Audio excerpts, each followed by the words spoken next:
Hello friends, I am Harsh. Mathematics की series में आगे बढ़ते हुए हम आज थ्योरम 6.5 का पूरा प्रूफ देखेंगे। थ्योरम 6.5 ये क्या कहती है?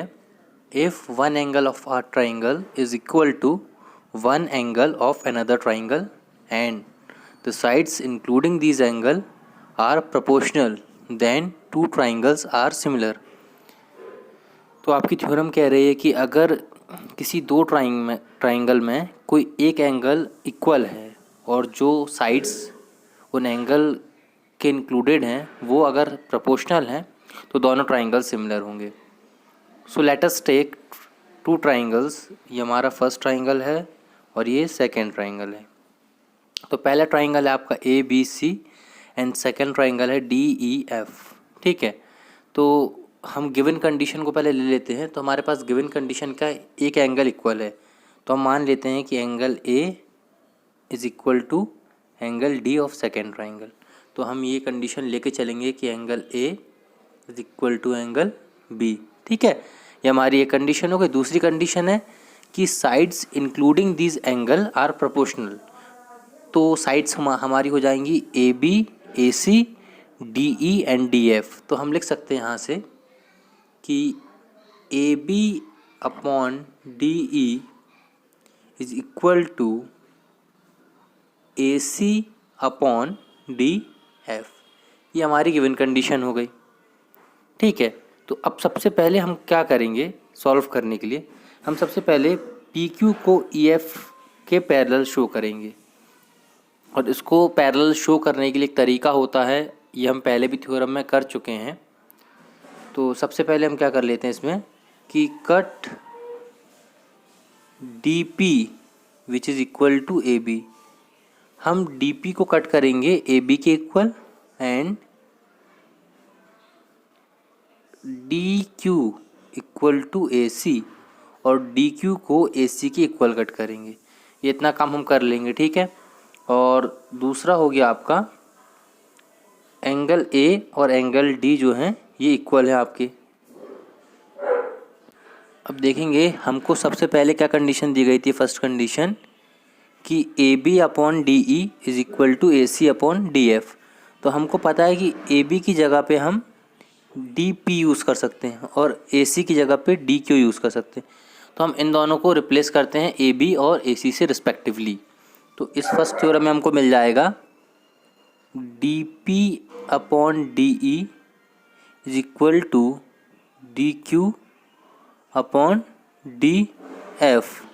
ये हमको मिल गया। ठीक है, अब हम क्या करेंगे इसका रेसिप्रोकल कर लेंगे। रेसिप्रोकल करके इसमें से हम 1 को सब्ट्रैक्ट कर देंगे। ठीक है, तो इसका हम रेसिप्रोकल जब कर लेंगे तो ये आपका हो जाएगा। रेसिप्रोकल करने के बाद D E upon D P equal to D F upon D Q. ठीक है, अब हम दोनों साइड से 1 को सब्ट्रैक्ट कर देंगे। तो सब्ट्रैक्ट 1 फ्रॉम बोथ साइड, तो हम दोनों साइड से 1 को सब्ट्रैक्ट कर देंगे तो कुछ ऐसा मिलेगा हमको D E upon D P minus D P minus 1 is equal to D F upon D Q minus 1।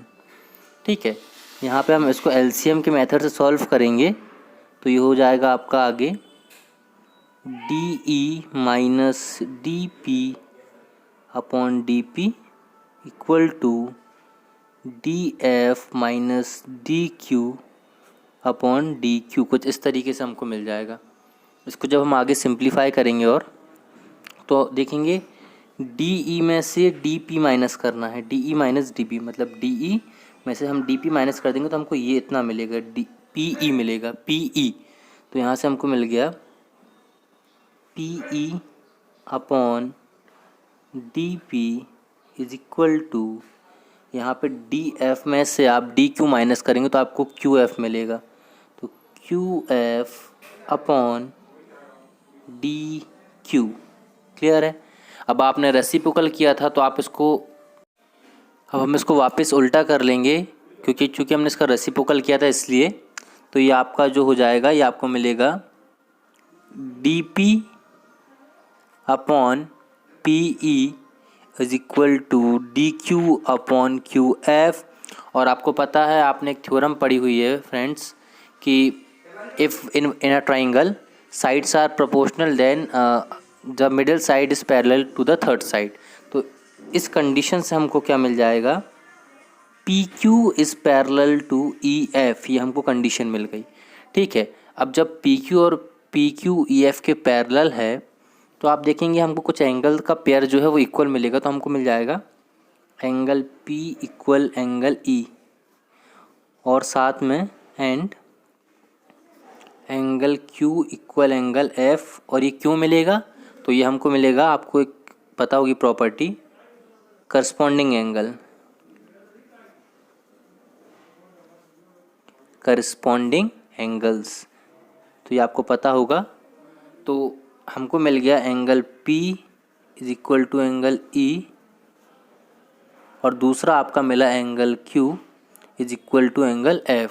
ठीक है, अब एक चीज़ और प्रूफ करना हमको, देखेंगे ये AB जो है वो DP के इक्वल है और AC जो है DQ के इक्वल है और angle A equal to angle D, ये हमको कंडीशन ही गिवन थी।